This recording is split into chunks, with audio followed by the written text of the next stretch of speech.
Vamos a hacer un repaso de la gramática y la sintaxis. Hemos hablado un poco del léxico, que es cuestión del uso de las palabras. Sintaxis tiene que ver con la relación entre palabras. Y a veces nuestro entendimiento de la gramática queda un poco oxidado, porque es cosa que estudiamos en la primaria, y no volvemos a hablar de estos términos hasta necesitar usarlo en hermenéutica, hebreo, griego, y luego quedamos pensando qué es el objeto directo, qué es el objeto indirecto, etc. Entonces vamos a hacer un pequeño repaso para que estemos hablando de la misma cosa. Una oración, muchas veces decimos una oración como orar a Dios, pero una oración gramáticamente o un enunciado es un conjunto de palabras que normalmente tiene un sujeto, el actor, podemos decir, un predicado es lo afirmado no exactamente porque puede ser negado, pero lo que está predicando, no en sentido de dicho. Sí, o sea, es lo que está afirmando acerca del actor o lo que el actor está haciendo, y muchas veces ligados con un verbo. Entonces es lo básico de un enunciado en castellano, pero encontramos lo mismo en otros idiomas, griego, hebreo también. O sea, este es algo que tienen en común, aunque a veces hay cosas implícitas de estos aspectos, porque a veces el sujeto es implícito, a veces el verbo también es implícito. Si yo digo, qué buen día, este es de admiración, no hay verbo, pero qué buen día es este, o sea, es implícito, por ejemplo. Entonces vamos a ver aquí, el rey no es una oración completa. El rey decretó una ley. Entonces el sujeto es ¿qué? El rey. El predicado, okay. El verbo es decretó y pues una ley, okay. Ahora, esta es otra, ¿qué dice? Este es otro enunciado. Es una oración completa. ¿Cuál es el sujeto? La oración. Okay. Es una oración completa, pero es implícito que se refiere a la oración anterior, porque ahí está, el sujeto es implícito, no es explícito. Esa oración anterior es una oración completa. Entonces está ligado aquí el sujeto implícito por medio del verbo es con el predicado que está afirmando algo acerca de esa oración anterior. Está afirmando ¿qué? Que es una oración completa. Algunas palabras, luego, si tenemos sujeto, predicado y un verbo ligándolos, algunas otras palabras en la oración o el enunciado complementan el sujeto y otras palabras complementan el predicado. Otras palabras modifican el verbo. Pues vamos a ver. En su vejez, el rey de Roma. Entonces, todas estas palabras complementan al sujeto. Ya no es simplemente el rey. Ya es el rey de Roma, y ya sabemos que en su vejez, aunque en su vejez también modifica el verbo, porque nos dice cuándo decretó, pero ya tenemos complementos acerca de más información acerca del rey de Roma, hablando del rey de Roma. Bien, cruelmente decretó una nueva ley para los ciudadanos. Ahora, una nueva ley, ya tenemos más información, no solamente una ley, es una nueva ley, y ya sabemos para quiénes, para los ciudadanos. Los sustantivos son las cosas, incluyendo personas, lugares, conceptos, ideas, objetos. Entonces es muy general, pero son las cosas. Los adjetivos modifican los sustantivos. ¿Algún adjetivo aquí? Ok, no es adjetivo. No es como un adverbio, ¿no? Pero no todavía. Tampoco. Ok. Hay uno, pero está con el predicado nueva ley. Nueva es el único adjetivo estrictamente hablando, aunque otras palabras complementan algunos sustantivos, pero es el único adjetivo estrictamente hablando. Modifica directamente ley. ¿Qué ley? Una nueva ley. ¿Qué tipo de ley? Nueva ley. Los verbos expresan acción o estado, y aquí el único verbo es decretó. Los adverbios modifican los verbos o otros o adjetivos. Entonces aquí hay un adverbio, cruelmente, y muchas veces en castellano adverbios son con mente, cruelmente. Ahí identificamos los adverbios. Bien. Los objetos directos reciben la acción del verbo directamente, y los objetos indirectos son o perjudicados o beneficiados por la acción del verbo. Me robó el dinero. ¿Cuál es el sujeto ahí? Yo. El sujeto. El sujeto. ¿Quién está actuando? ¿Quién es el actor ahí? No. Él. Alguien que no está ahí. Exacto. Es implícito en robó. Sabemos que es tercera persona singular, que es él o ella. No sabemos. Es un ladrón, aparentemente, pero no sabemos mucho, porque aquí es implícito. Ahora, ¿qué recibe la acción directamente del verbo? Yo. ¿Quién es? Okay. El dinero. ¿Robó qué? El dinero. Pagó el dinero. ¿Okay? Ahora, ¿quién es beneficiado o perjudicado? Yo. Y ahí el verbo, el objeto directo es el dinero, el objeto indirecto es me. Y en inglés o en español a veces ponemos me lo robó. Indirecto, directo y verbo. Me lo robó. ¿Okay? Y aquí, o me lo pagó, que es mucho más grato, ¿no?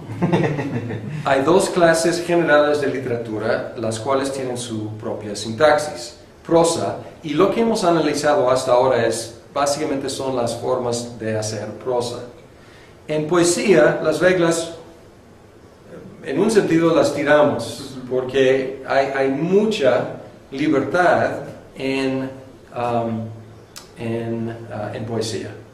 Y mucho de la Biblia, sobre todo el Antiguo Testamento, en los poetas y en los profetas, es estilo poético.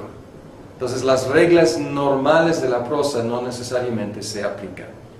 Pues esto es un repaso rápido de algunos conceptos básicos de gramática y de sintaxis.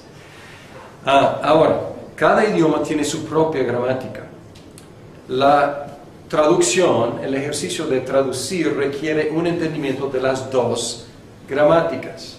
Y aquí todos en nuestro mundo occidental, sobre todo en Latinoamérica, interactuamos entre dos diferentes idiomas muchas veces, ¿no? Pues español, que es básico, e inglés, que es más y más universal. Entonces nosotros tenemos algún entendimiento de la dinámica de traducir entre un idioma y otro idioma. Y a veces nos equivocamos, a veces nos confundimos. ¿Por qué? Porque las gramáticas son similares, pero no son exactamente iguales. Así no se dice en español, o no se dice así en inglés. Igual, si estamos traduciendo de griego, de hebreo, o por lo menos, si no es traduciendo, si estamos interactuando. Si no manejamos a toda profundidad de esos idiomas, está bien, o sea, no es la meta para algunos cuantos eruditos, pero si estamos interactuando, como algunos que realmente no hablan inglés, pero interactúan con el inglés en una forma inteligente, pues nos requiere un entendimiento de algo de las dos gramáticas. Y es una de las mejores maneras de dominar la gramática española, es estudiar otro idioma. No sé si hayan tenido esa experiencia, porque la gramática española quedó allí en la primaria, y luego llegas a la clase de inglés y la maestra o el maestro empieza a hablar de objeto directo, indirecto, y dices, ¿qué es esto? Y luego regresas Y luego la próxima vez que dices, me lo pagó, dices, indirecto, directo, verbo. Y ya dices, ya entiendo. Me ayudó muchísimo la interacción entre griego y español. Porque en inglés el subjuntivo existe, pero no es tan fuerte como en español y griego. Y estudiando griego empecé a aprender algo de subjuntivo. Luego estudiando español y teniendo que hablar usando el subjuntivo, leyendo griego, empecé a entender, ya entiendo por qué en subjuntivo y no en indicativo, por ejemplo. Pues esto es para después, ¿no? Y a lo mejor están pensando, ¿qué es subjuntivo? ¿Qué es indicativo? ¿No? Pero subjuntivo es, espero que hagas tu tarea. Hagas es subjuntivo en lugar de haces. Y en inglés no dependemos tanto de subjuntivo. Pero muchas veces cuando se expresa un deseo o cuando hay influencia, cuando hay un anhelo, es subjuntivo. Igual muy similar en griego. Y empecé a encontrar, esto es como español, ya entiendo. Después de años de estar manejando como me cayó el 20 de algunas cosas del subjuntivo. Es un ejemplo. Bien, ¿qué hacemos cuando estudiamos idiomas? Hacemos explícito lo que normalmente queda implícito. Nosotros, como 90 y no sé cuánto % del mundo, hablamos idiomas. Utilizamos implícitamente, sin estar pensando, utilizamos sustantivos, verbos, objetos directos, indirectos, adverbios, adjetivos. Construimos frases, enunciados completos, elegantes, correctos, sin en ningún momento pensar en, ahora voy a tener que meter un verbo, ahora tengo que... es completamente normal. Y en un sentido es antinatural estudiar la gramática, porque no es como la gente habla. Sin embargo, tiene su gran utilidad porque estamos como sacando a la superficie la estructura de lo que estamos haciendo con toda naturalidad en cada momento. Ahora, la práctica de dar atención a la gramática, lo que nos hace cuando empezamos a tratar de hacer explícita la gramática, como exponer lo que está pasando ahí, podemos o podremos lograr analizar la sintaxis de los pasajes de textos bíblicos automáticamente mientras los leemos. Y vamos a hacer unos ejercicios un poco torpes, quizás un poco no antinaturales, o sea, que dices, de veras nadie usa el lenguaje así. Pero queremos analizar y queremos desarrollar la habilidad de analizar sobre la marcha. Leer un texto bíblico y decir, él está hablando a quién, para quiénes, de esto, y comunicando estas cosas por medio de subjuntivo, de indicativo, y este es el objeto directo, esto es implícito, etcétera, etcétera, pero automáticamente. Los diagramas, que es el tema de la unidad 8, los diagramas son una manera de visualizar la sintaxis de un pasaje bíblico. Y aquí unos preliminares. Orozco, él utiliza un ejemplo de Romanos 1, 1 al 7. Y antes, en la página 88, él dice, estas son cosas preliminares que debemos ver antes de ver el texto en sí. Y aquí estas son cuestiones que podemos aprender de dos fuentes, ¿se acuerdan? De leer la Biblia o de las introducciones bíblicas. Y el autor, Pablo, fecha aproximadamente 58 después de Cristo, y luego él ubica antes de su visita a Jerusalén y al final de ese tercer viaje misionero. Lugar, Corinto, Cencrea, destinatarios, la iglesia en Roma, constituida tanto de gentiles como de judíos. A lo mejor debemos mencionar ahí, son personas, o es una ciudad que Pablo todavía no ha visitado. Entonces está escribiendo a una iglesia que no ha visitado, aunque encontramos en el capítulo 16 que él tiene muchos amigos allá, que nos da una idea quizás del movimiento que hacían los cristianos en el primer siglo. Propósito, presentación sistemática de doctrina apostólica, particularmente soteriología, y el género es epístola. Déjenme abrir aquí, Orozco 90 a 91. Porque vamos a ver lo que él hizo con este pasaje. Él hizo primero un bosquejo, esta es en la página 89. Él hizo un bosquejo de todo el libro. ¿Por qué? ¿O para qué? Para ubicar su sección en todo el flujo del libro. Y él dice que capítulos 1 al 11, exposición de la doctrina, y luego capítulos 12 al 16, aplicación de la doctrina. Bosquejo muy general. Y es un bosquejo muy típico en Pablo. Primero doctrina, luego ética. Aquí arriba hay algo interesante, porque dice aquí bosquejo, soteriología. Soteriología tiene que ver con la doctrina de la salvación. El soter es el Salvador. Y aquí dice, luego, justificación por fe.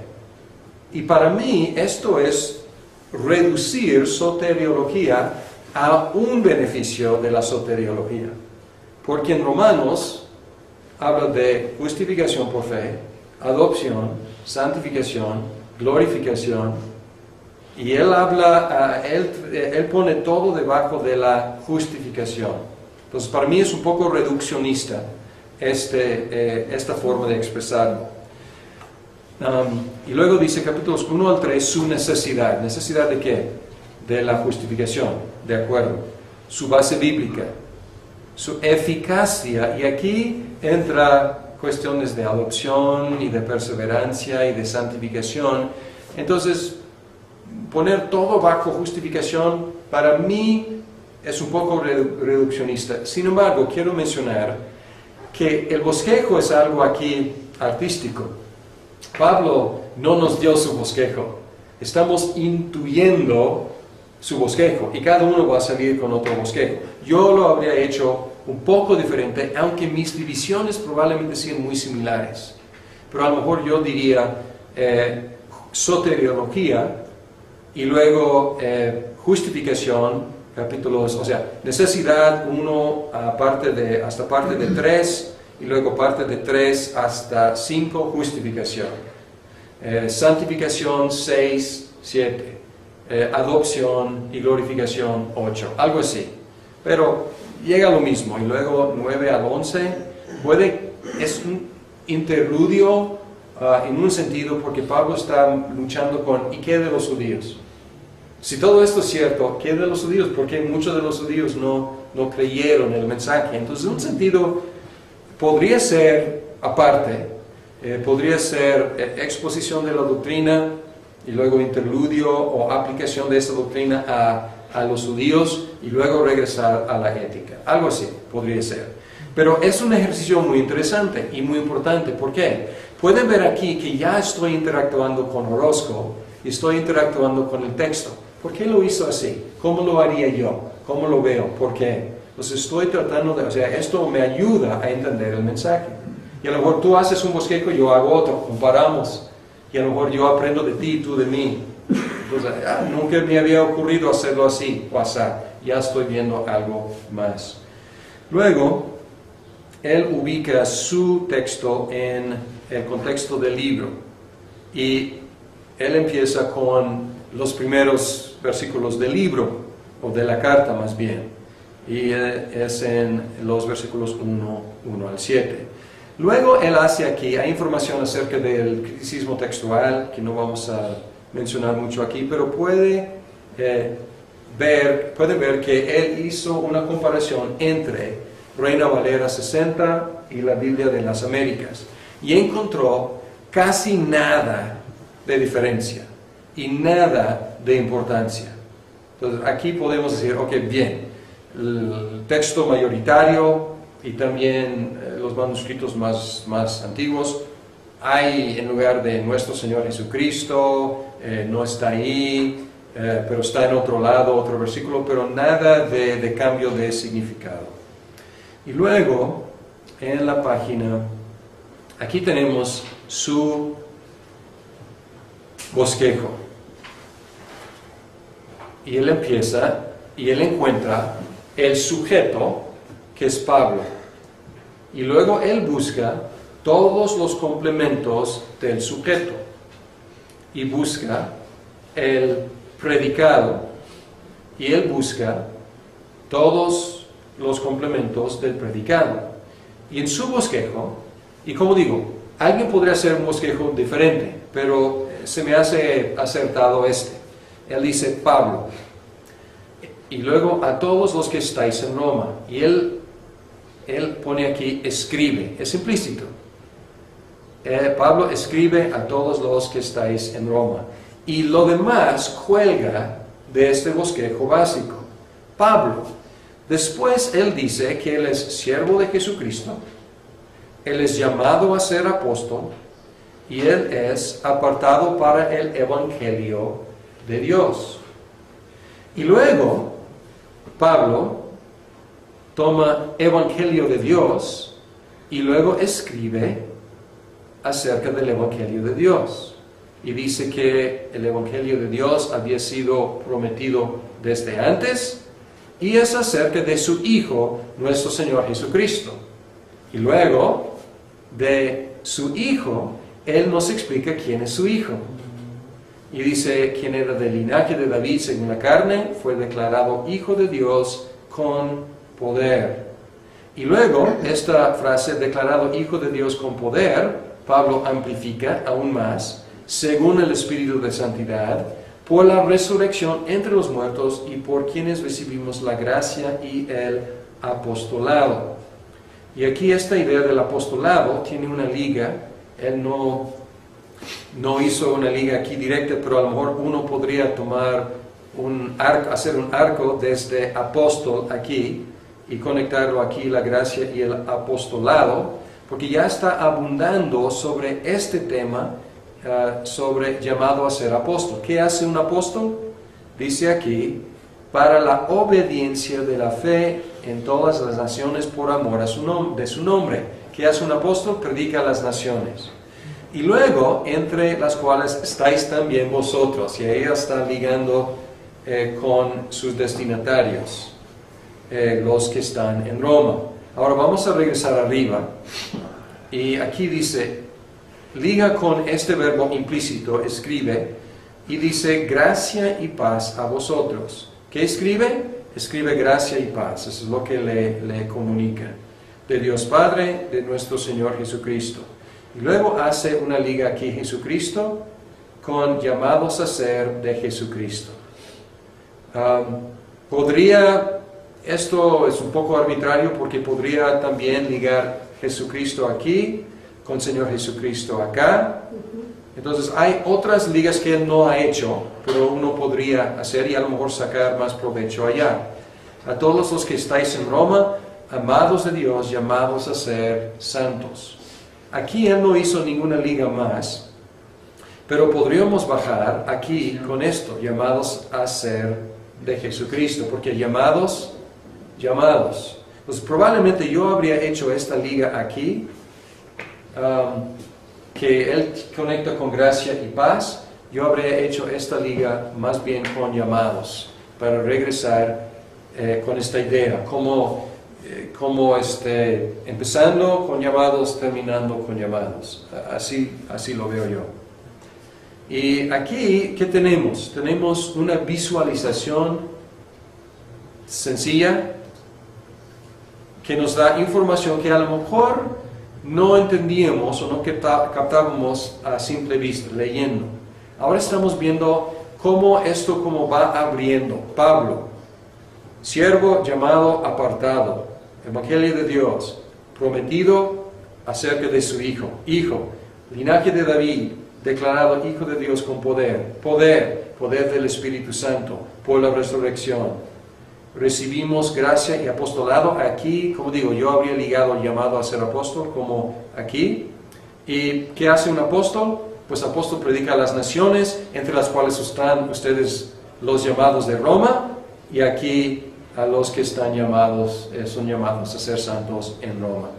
Isaí. Perdón, esto ayuda muchísimo. Yo siempre había batallado en este capítulo y decía, Pablo se emocionó, o sea, fue dando vueltas y como que en el siguiente capítulo es como, bueno, pues como lo iba diciendo, sí. Siempre había sentido como, caray, pues no llegó al tema, se emocionó y quiso explicar, ¿no? Pero esto ayuda muchísimo. Sí, ¿no? Qué bueno que están viendo la utilidad. Y a veces sí, Pablo, pues vemos que se emociona y se interrumpe y luego regresa a su tema, tiene paréntesis, pero no son al azar, o sea, hay ligas, algo le recuerda de algo, otra cosa, y luego abunda y luego regresa a su tema principal, y hay que ver esas relaciones. Muy bien, entonces este es el tipo de ejercicio que primero tenemos que hacer como muy explícitamente, haciendo diagramas, y luego sobre la marcha podemos hacerlo más rápido y más intuitivamente. Ahora, él tiene unas conclusiones aquí. El enunciado principal es: Pablo escribe a todos los que estáis en Roma. Lo que escribe en su carta y comienza con una bendición, lo que escribe es la carta y comienza con una bendición: gracia y paz a vosotros. Él describe a los destinatarios como amados de Dios, llamados a ser santos. Él describe a sí mismo por medio de 3 enunciados, y aquí seguimos en la página 91. Es siervo, llamado a ser apóstol, apartado. Describe el Evangelio, prometido acerca de su Hijo. Describe el Hijo, linaje de David, declarado Hijo de poder. Describe esa declaración según el Espíritu, por la resurrección. A lo mejor yo diría, describe ese poder en lugar de declaración, pero es básicamente lo mismo. Añade que el Hijo es por quien recibimos gracia y apostolado. Gracia y apostolado es para obedecer a obediencia de las naciones, motivo por amor a su nombre, y luego liga otra vez con llamado a ser santos. Y ahora tiene 5 ideas básicas. Y dice aquí que podrían ser 5 ideas para un sermón, o podrían ser varios sermones. Otra vez, cuidado, varios sermones sobre estos 7 versículos. Si van a tratar eventualmente todo el libro, no hay que fastidiar, pero hay que profundizar. Pues ahí está el balance. Entonces, aquí tenemos 5 ideas de Orozco. Introducción misma: Pablo a todos los que estáis en Roma. Descripción de la iglesia en Roma, descripción de Pablo mismo, descripción del Evangelio y el propósito de apostolado. Y esto podría ser un sermón. Todavía no es un sermón homilético o un bosquejo homilético. Es un bosquejo más bien del texto, y la homilética es otra arte que vamos a estudiar para tomar esto y convertirlo en algo agradable, accesible, impactante para la gente. Bien, pues este es un ejercicio que hizo Orozco. Vamos a regresar a... Todavía no sé cómo brincar en PowerPoint hasta el diapositivo que quiero, pero aquí tengo diagramas sintácticos. Yo agarré otro género, otro libro muy distinto. Agarré Malaquías, el 4º capítulo, para hacer otro ejercicio. Autor, Malaquías, que quiere decir mi mensajero. Fecha aproximadamente 400 a.C. y después del exilio, y después de regresar del exilio babilónico a estar en la tierra otra vez. Y debemos agregar ahí detalles como ya estaba reconstruido el templo, reconstruido Jerusalén. Lugar, Jerusalén, Y sabemos esto por referencias al sacerdocio, los sacrificios, ¿dónde se hacía todo esto? En Jerusalén. Destinatarios los judíos, interesantemente, ya otra vez llamados Israel. Antes eran llamados Israel, luego la división de la monarquía, Israel era en el norte y luego Judá en el sur. Israel fue dispersado entre las naciones, desapareció Israel, seguía Judá. Judá se fue al exilio, regresó al exilio, ¿y cómo se llama otra vez? Israel. El nombre original de Israel. Él constituye el pueblo de Dios con la liga de Jacob, quien es también llamado Israel. Propósito, corregir a los israelitas y prepararlos para el día del Señor. Género, profecía en forma de 6 disputas entre Dios e Israel. Y aquí 6 disputas, aquí es mi bosquejo.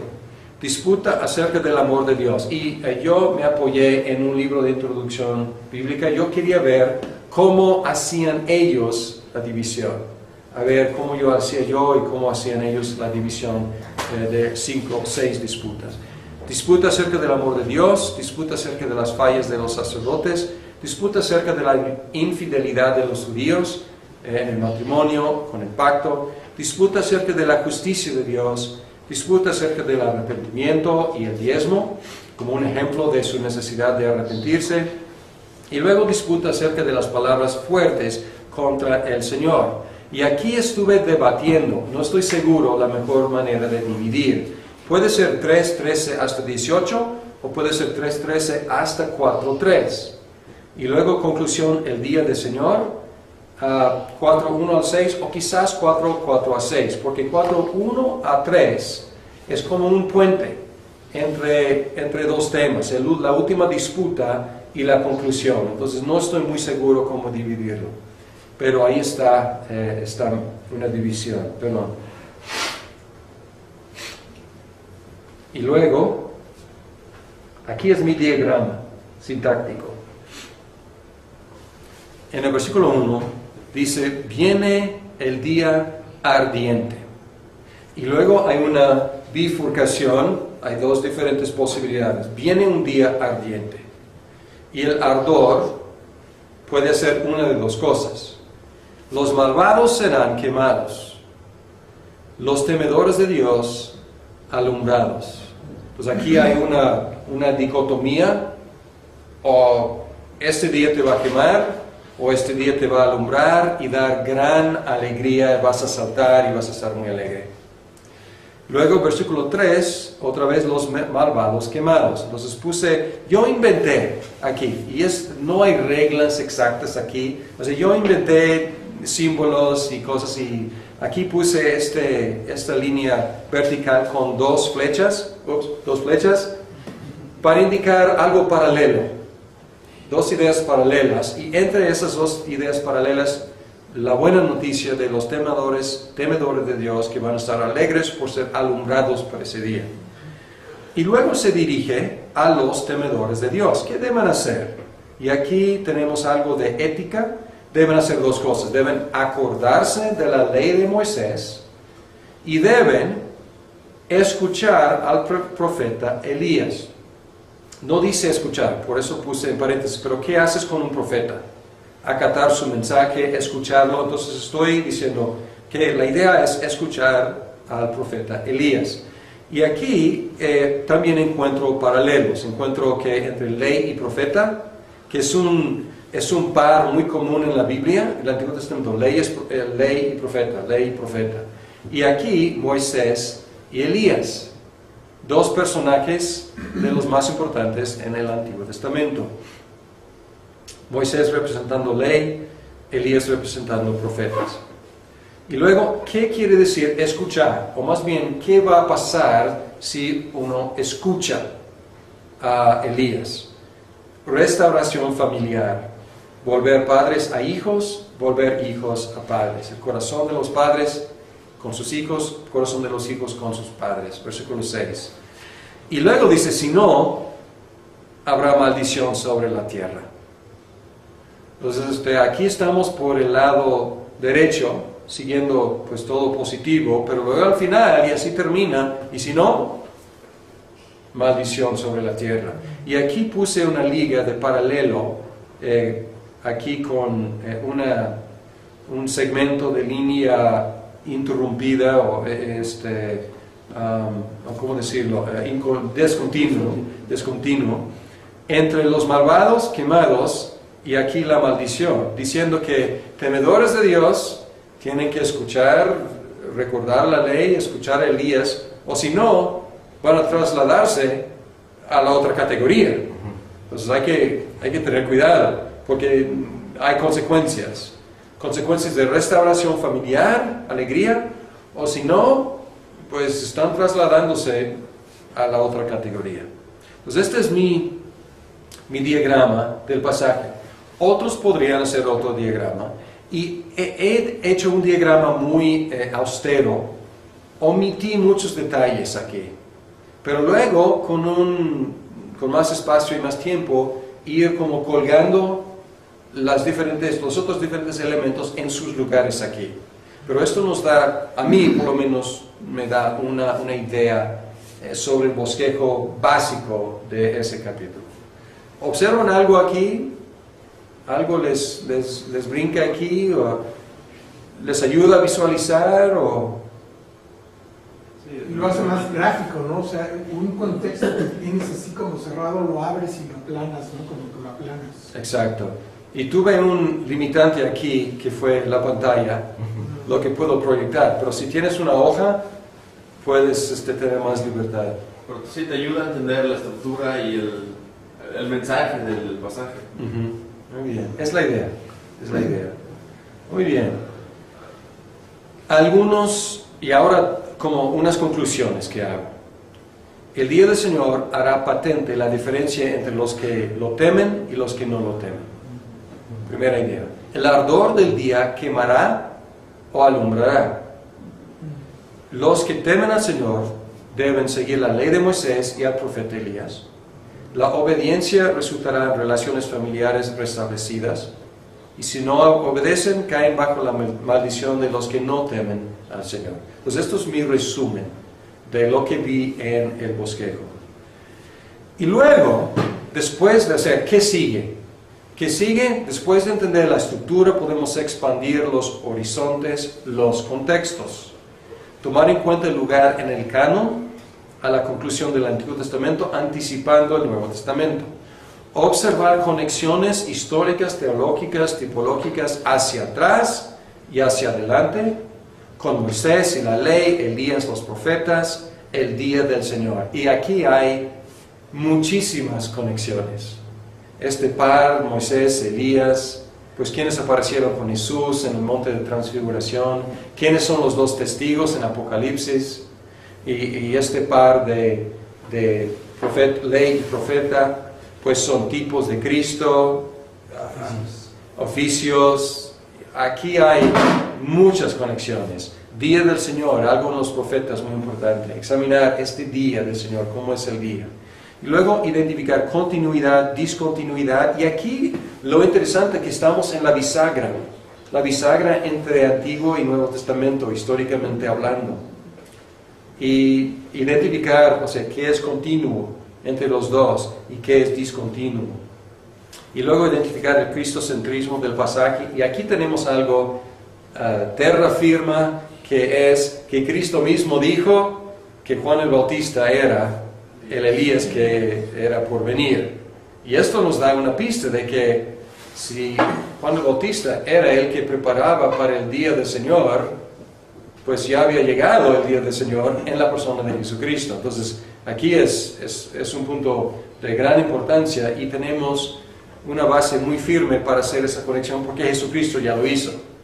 Entonces aquí no hemos llegado a la homilética todavía, pero ya hay muchos engranes que están haciendo conexiones aquí,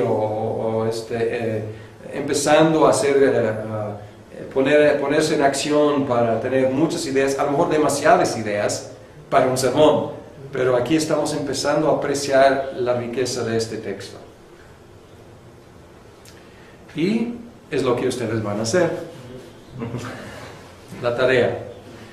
escoger un breve texto bíblico, y hay que escoger bien, porque este texto va a ser el texto de su proyecto final. Porque el proyecto final va a ser un ensayo de exégesis sobre un pasaje bíblico.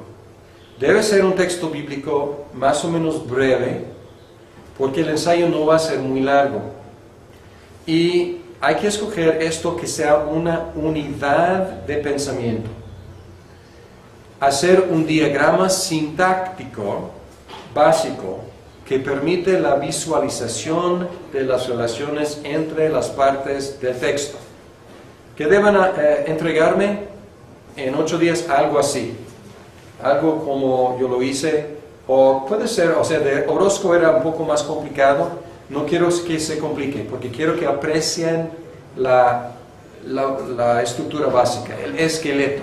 No vamos a meternos en contexto. Es decir, este libro lo escribió tal persona. Todavía no, o sea, tendrán que hacerlo para el exégesis, la exégesis al final. Pero esto es entregarme un bosquejo.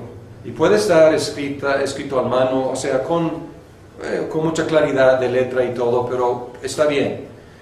Y luego resumir en una lista las ideas importantes del texto. Y debo agregar aquí que saltaron del bosquejo. Entonces, no solamente ideas que se les ocurra, o sea, ideas que realmente sacaron de la sintaxis, de las relaciones entre las ideas y las palabras del texto, los unos con los otros, o las unas con las otras. Ideas con ideas, palabras con palabras, sintaxis, relaciones. ¿Alguna duda? ¿Hacemos lo mismo que hiciste ahorita? Hacer lo mismo. O sea, me van a entregar, como digo, me van a entregar Esto y este análisis de eso. y luego este. Le van a entregarme un bosquejo y me van a entregar Una lista. una lista de cosas que aprendieron de su bosquejo.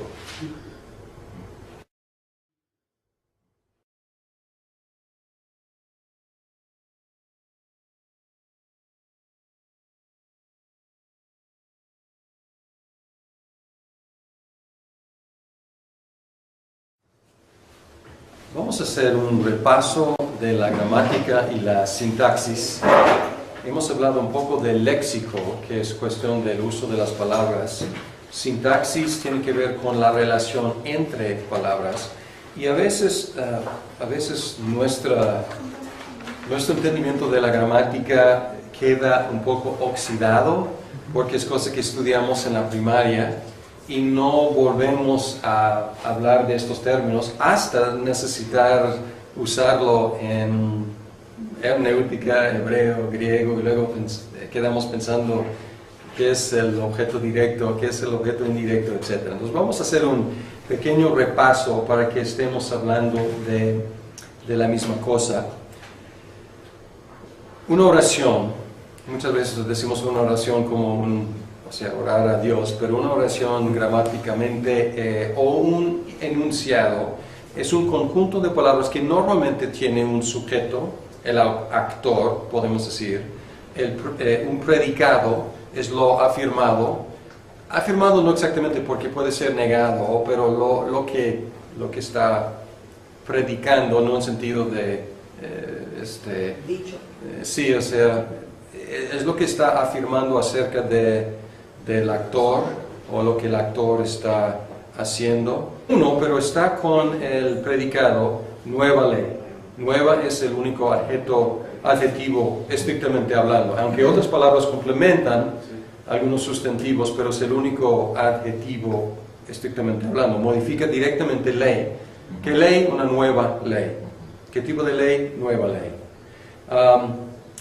Los verbos expresan acción o estado, y aquí el único verbo es Decreto. decretó. Los adverbios modifican los verbos o otros o adjetivos.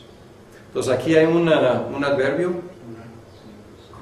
cruelmente, y muchas veces en castellano adverbios son con mente, cruelmente. Ahí identificamos los adverbios. Bien.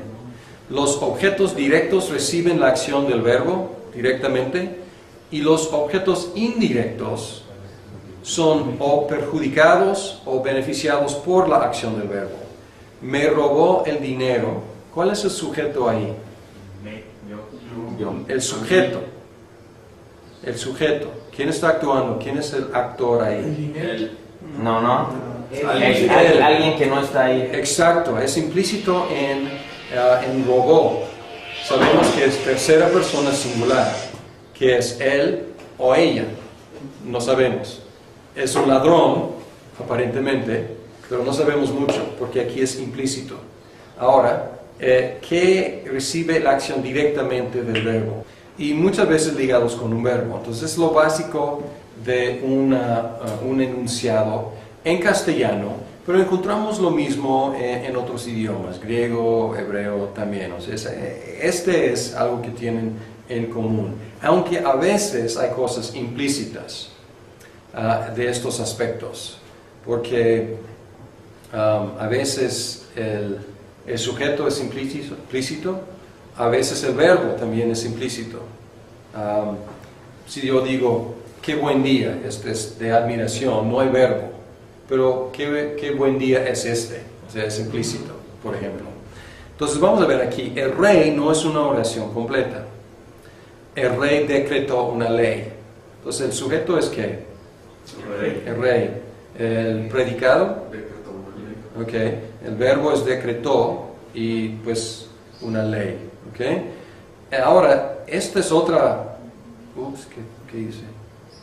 Este es otro enunciado. Es una oración completa. ¿Cuál es el sujeto? La oración. Ok, es una oración completa, pero es implícito que se refiere a la oración anterior, porque ahí está, el sujeto es implícito, no es explícito. Esa oración anterior es una oración completa. Entonces está ligado aquí el sujeto implícito por medio del verbo es con el predicado que está afirmando algo acerca de esa oración anterior. Está afirmando ¿qué? Que es una oración completa.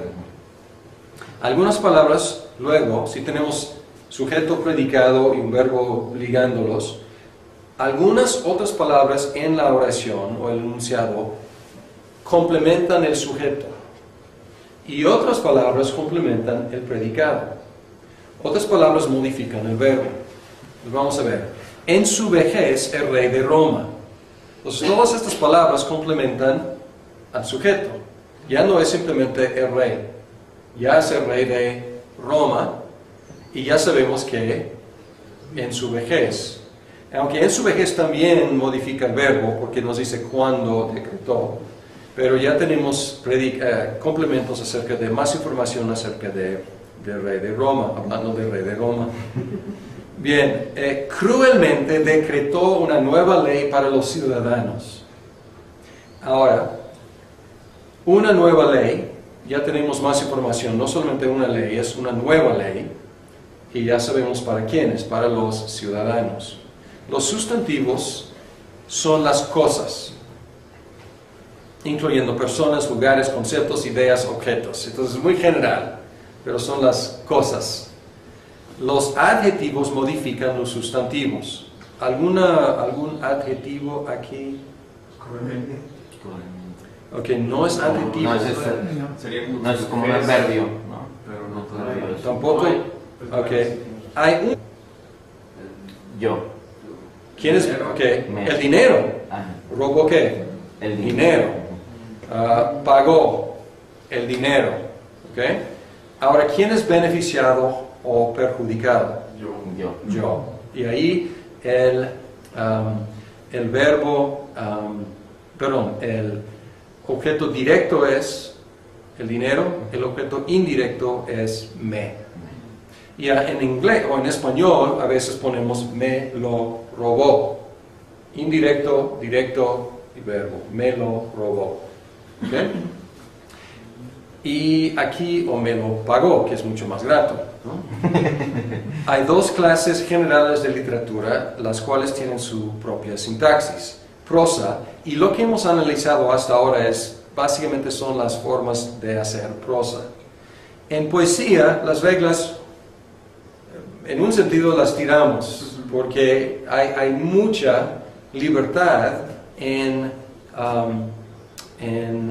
poesía. Y mucho de la Biblia, sobre todo el Antiguo Testamento, en los poetas y en los profetas, es estilo poético. Entonces las reglas normales de la prosa no necesariamente se aplican. Entonces esto es un repaso rápido de algunos conceptos básicos de gramática y de sintaxis. Ahora, cada idioma tiene su propia gramática. La traducción, el ejercicio de traducir requiere un entendimiento de las dos gramáticas.